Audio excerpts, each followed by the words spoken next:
saya Riatna Miranda Martini. Saya adalah mahasiswa dari Institut Agama Kristen Negeri Kupang, Prodi Pendidikan Kristen Anak Usia Dini, kelas A semester 2. Nah, pada video kali ini saya akan menjelaskan materi pembelajaran psikologi perkembangan 1 dengan judulnya adalah menjelaskan tentang perkembangan dewasa awal, dewasa madya, dan dewasa akhir. Selamat menyaksikan video dari saya.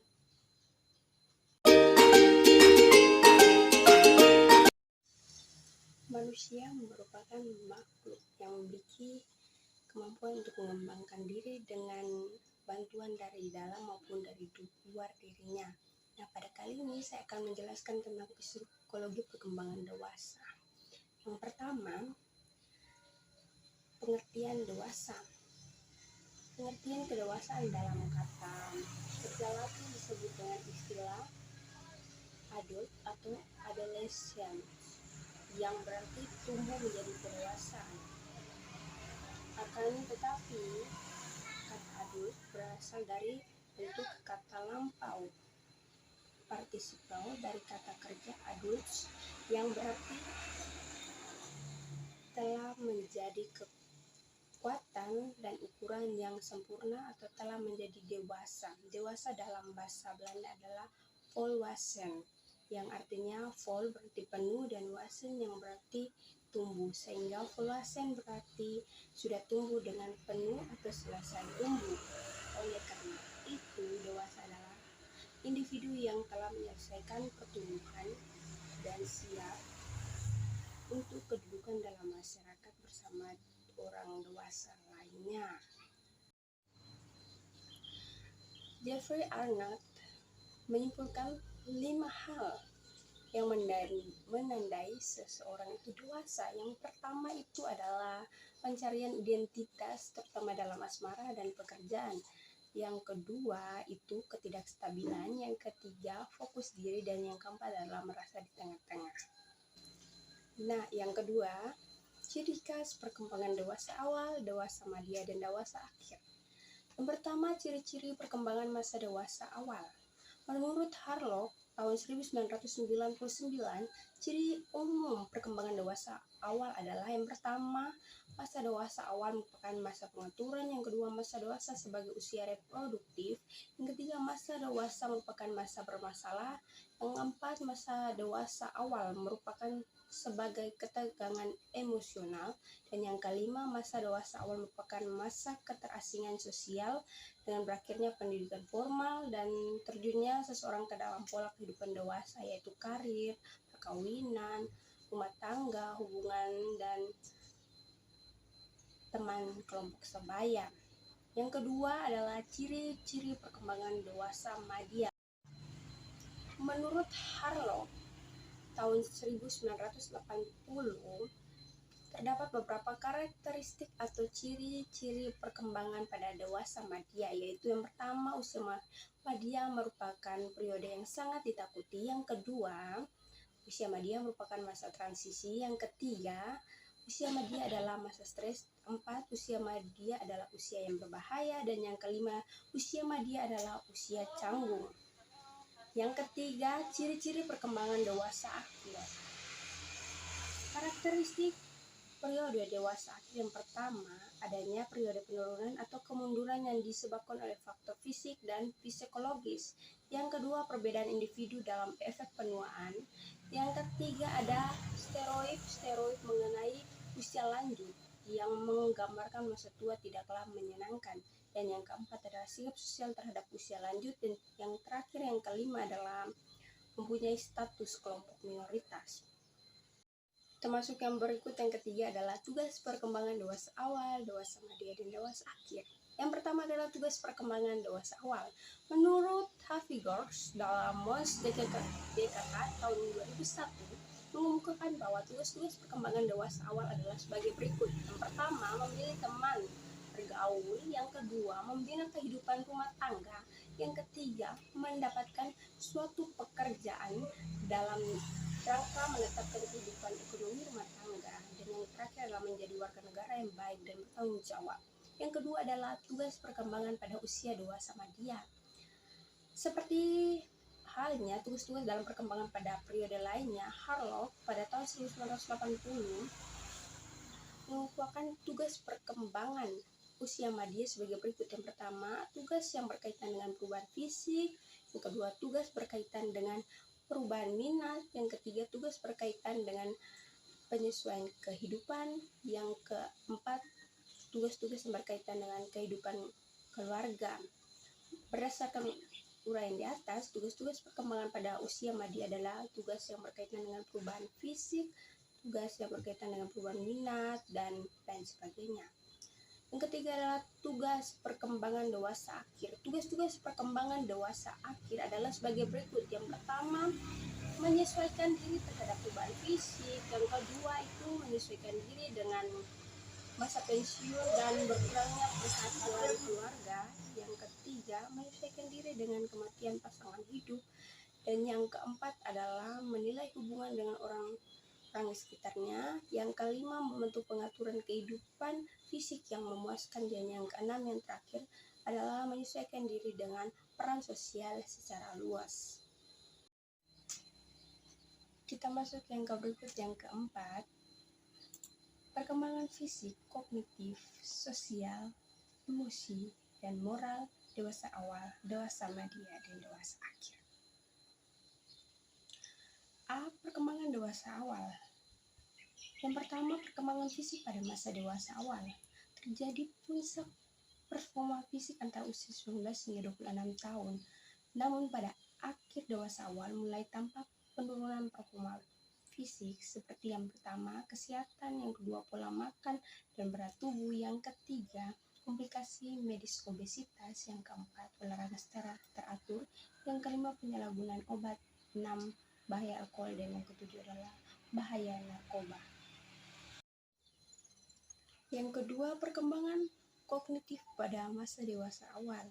Menurut Piaget, berpikir formal operasional seperti usia remaja 11-15 tahun, yaitu cara berpikir yang lebih logis, abstrak, dan idealistik. Namun, dari segi kuantitas, jumlah pengetahuan orang dewasa lebih besar dibandingkan remaja, sehingga mereka berpikir lebih sistematis dan terampil. Dan yang ketiga, perkembangan sosial emosional pada masa dewasa. Perkembangan sosial pada masa dewasa awal adalah puncak dari perkembangan sosial masa dewasa. Masa dewasa awal terjadi peralihan pandangan egosentris menjadi sikap yang empati. Pada masa ini, penentuan relasi sangat memegang peranan penting. Yang keempat adalah perkembangan moral pada masa dewasa awal.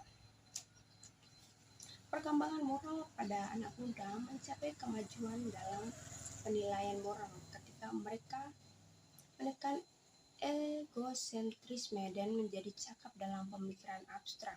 Walaupun demikian, pada masa dewasa, penilaian moral seringkali menjadi lebih kompleks. Sebuah pengalaman yang mengacu pada perkembangan moral pada masa dewasa awal adalah menghadapi nilai yang bertentangan dengan nilai yang sudah dianut di rumah dan pengalaman dalam bertanggung jawab terhadap kesejahteraan orang lain.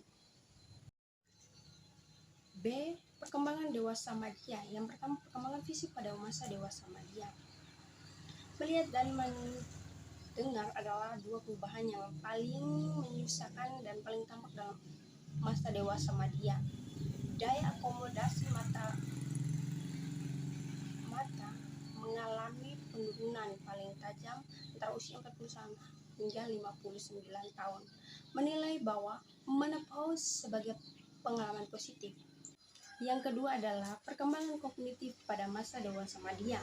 Berbagai kemunduran dalam daya ingat terjadi selama masa dewasa tengah, walaupun strategi-strategi dapat digunakan untuk mengurangi kemunduran tersebut. Kekurangan yang lebih besar terjadi dalam memori jangka panjang atau long term daripada dalam memori jangka pendek atau short term.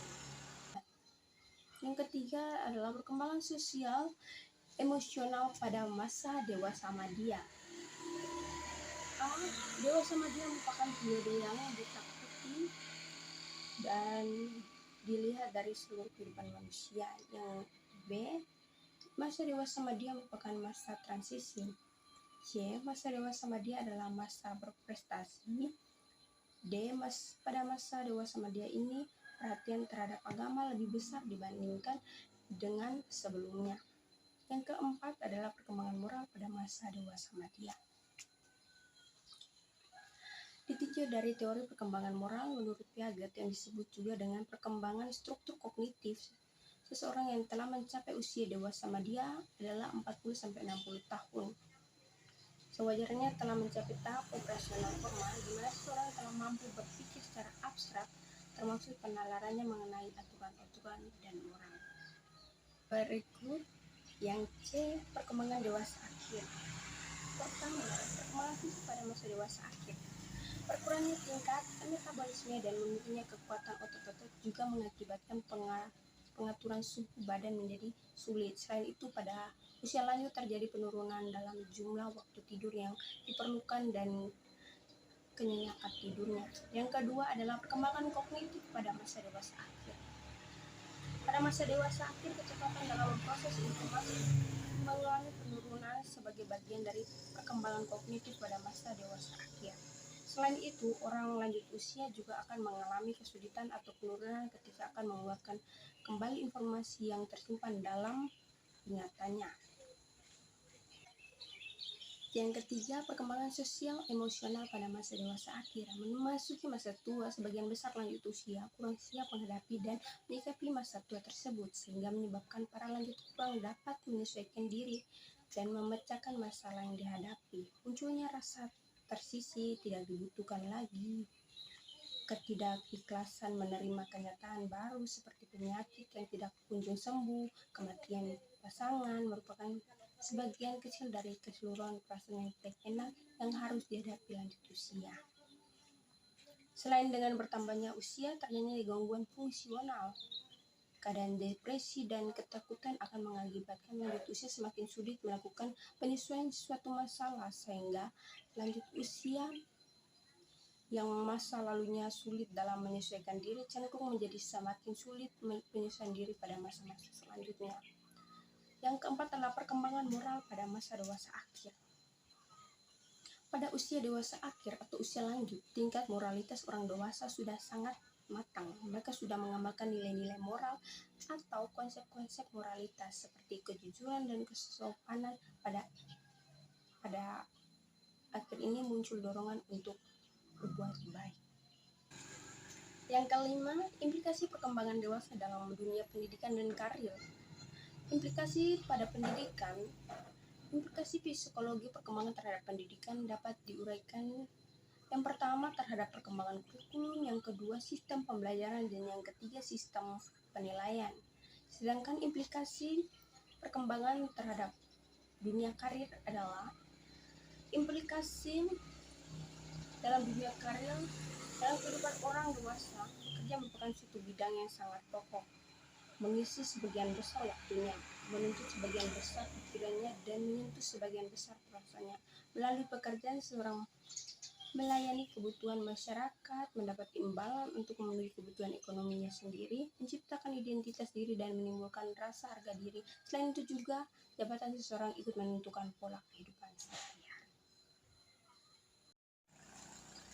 Nah, sekian penjelasan materi dari saya mengenai materi psikologi perkembangan 1. Shalom, Tuhan Yesus memberkati.